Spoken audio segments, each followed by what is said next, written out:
Shalom, salam berkat dari kami untuk pendengar sekalian. Saat ini pendengar akan diberkati dengan program Hari Ini Harinya Tuhan bagian yang ke-8. Sebuah program rohani tentang doktrin Alkitab yang menolong kita untuk semakin tertanam dalam kebenaran firman dan bertumbuh dalam kemuliaan. Bersama hambanya, Pendeta Gilbert Lumoengo, STH.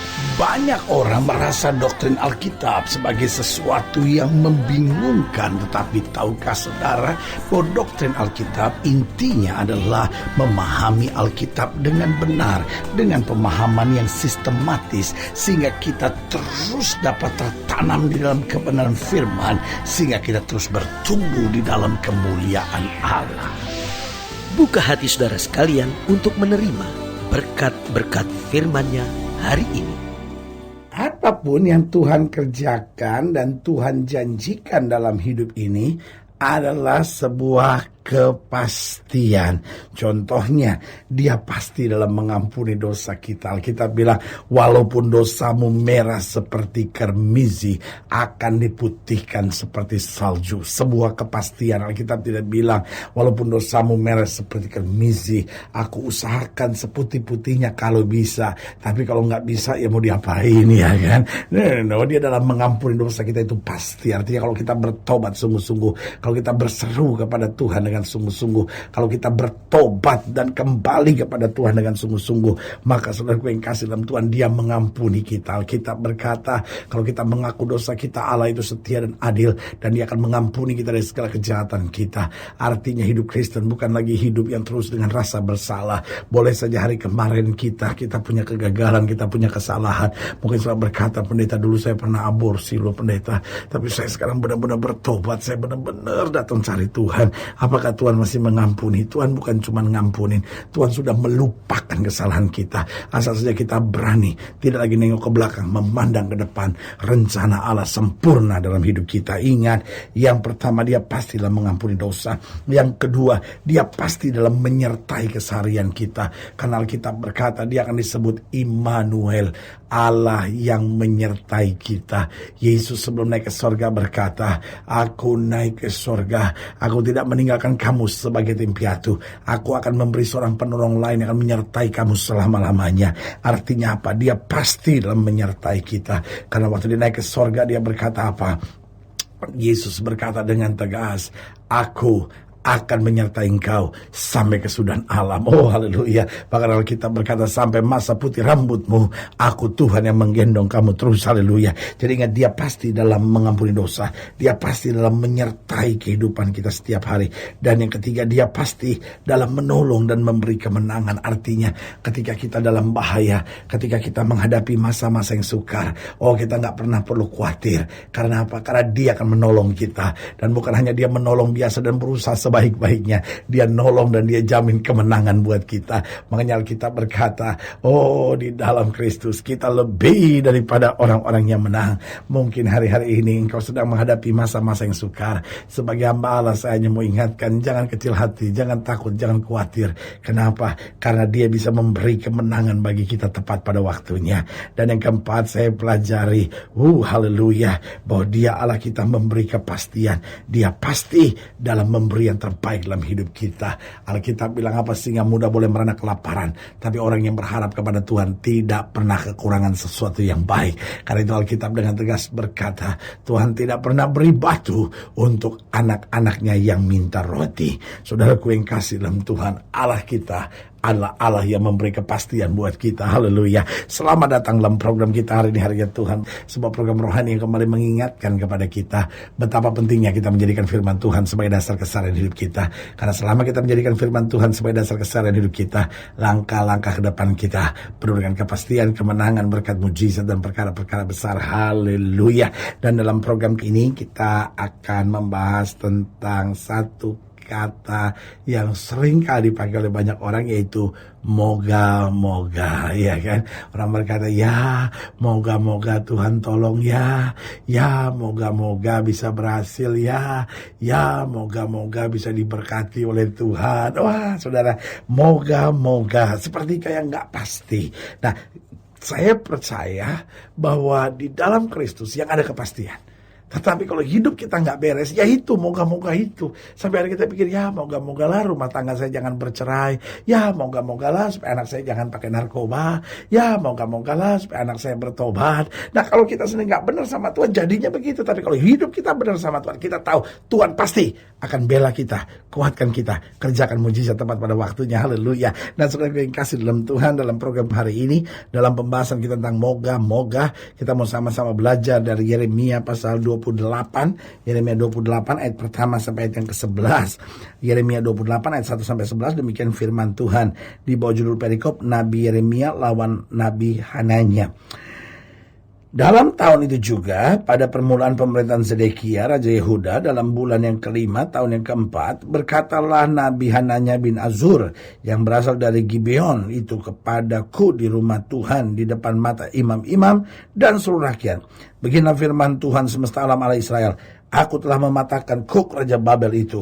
Dalam 2 tahun ini, aku akan mengembalikan ke tempat ini segala perkakas rumah Tuhan yang telah diambil dari rumah ini oleh Nebukadnezar Raja Babel dan yang diangkutnya ke Babel, juga Yekonia bin Yoyakim Raja Yehuda beserta semua orang buangan dari Yehuda yang dibawa ke Babel akan kukembalikan ke tempat ini. Demikian firman Tuhan, sungguh aku akan mematahkan Kuk Raja Babel itu. Ayat 5. Jadi Nabi Hananya di sini bernubuat bahwa persoalan ini akan selesai dalam waktu 2 tahun. Ayat 5. Lalu berkata Nabi Yeremia kepada Nabi Hananya di depan mata imam-imam dan di depan seluruh mata seluruh rakyat yang berdiri di rumah Tuhan itu. Kata Nabi Yeremia, amin. Moga-moga Tuhan berbuat demikian. Moga-moga Tuhan menepati perkataan-perkataan yang kau nubuatkan itu dengan dikembalikannya perkakas-perkakas rumah Tuhan dan semua orang buangan itu dari Babel ke tempat ini. Hanya dengarkanlah, hendaklah perkataan yang akan kukatakan ke telingamu dan ke telinga seluruh rakyat ini. Nabi-nabi yang ada sebelum aku dan sebelum engkau dari dahulu kala telah bernubuat kepada banyak negeri dan terhadap kerajaan-kerajaan yang besar tentang perang dan malapetaka dan penyakit sampar. Tetapi mengenai seorang nabi yang bernubuat tentang damai sejahtera, jika nubuat nabi itu digenapi, maka barulah ketahuan bahwa nabi itu benar-benar diutus oleh Tuhan. Kemudian Nabi Hananya mengambil gadar itu daripada teguk Nabi Yeremia lalu mematahkannya. Berkatalah Hananya di depan mata seluruh rakyat itu, beginilah firman Tuhan, dalam 2 tahun ini, begitu jugalah aku akan mematahkan Kuk Nebukadnezar Raja Babel itu daripada tengkuk segala bangsa. Tapi pergilah Nabi Yeremia dari sana. Saudaraku yang kasih dalam Tuhan, Nabi Yeremia sudah bernubuat 70 tahun, tapi Nabi Hananya bernubuat 2 tahun. Oh, dengan sedikit mengejek. Kemudian Yeremia berkata, moga-moga Tuhan mendengarkan.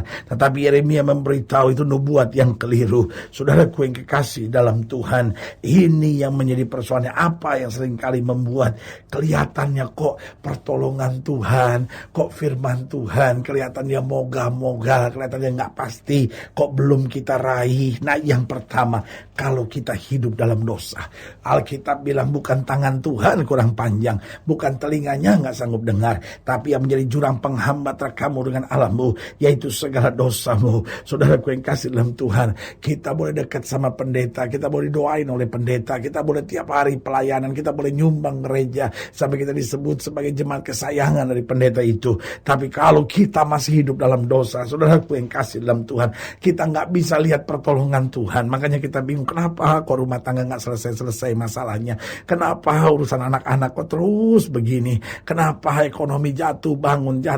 Saudaraku yang kasih dalam Tuhan, karena masih ada dosa di dalamnya. Sebagai hamba Allah, saya mau ingatkan, bertobat saudara, tinggalkan dosamu, kembali kepada firman Tuhan, hidup dalam kebenaran, dan aku akan kagum melihat bagaimana Tuhan memberi kepastian dalam hidup saudara.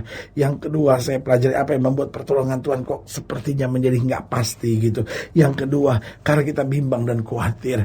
Alkitab sudah berkata, sesuai dengan imanmu jadi padamu. Tetapi Alkitab juga bilang, orang yang bimbang jangan harap dapat apa-apa. Tahukah saudara, kebimbangan dan kekhawatiran sebenarnya juga adalah iman.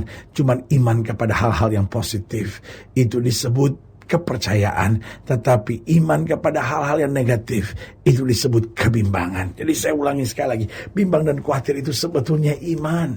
Hanya kalau iman itu ke arah positif, itu disebut iman, keyakinan, kepercayaan.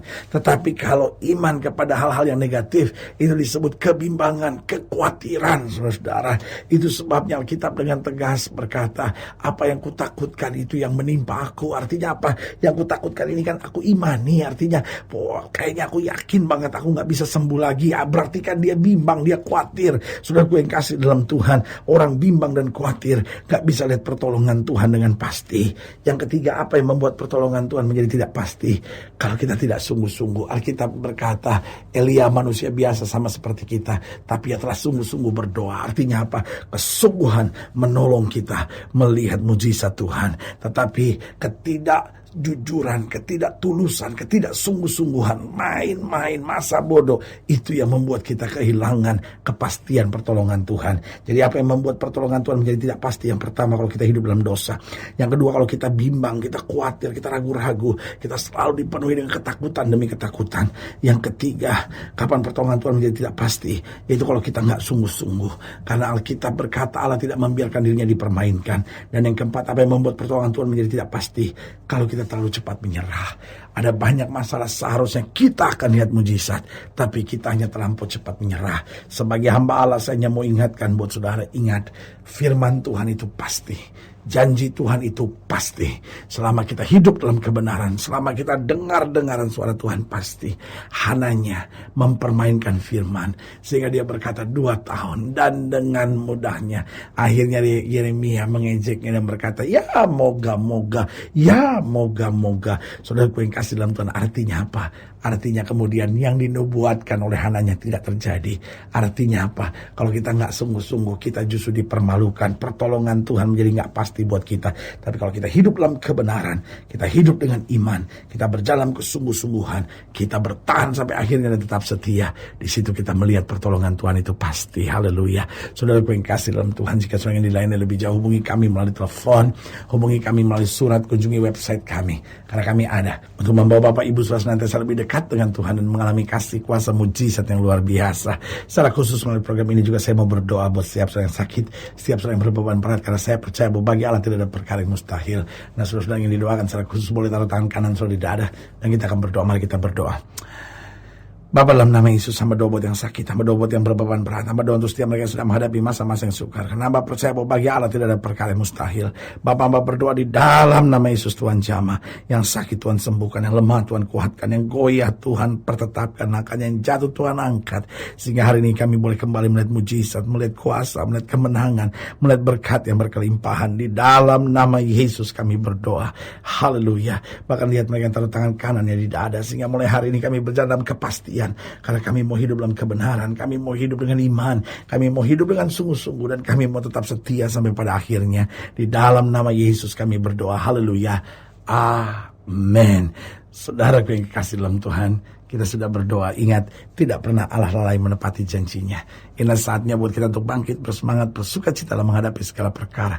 Karena kita tahu Yesus hidup, Yesus berkuasa, dan selalu menyediakan yang terbaik buat anak-anaknya. Doa saya menyertai saudara. Sampai berjumpa pada program berikut, dan jangan lupa, jadikan hari ini harinya Tuhan. Haleluya.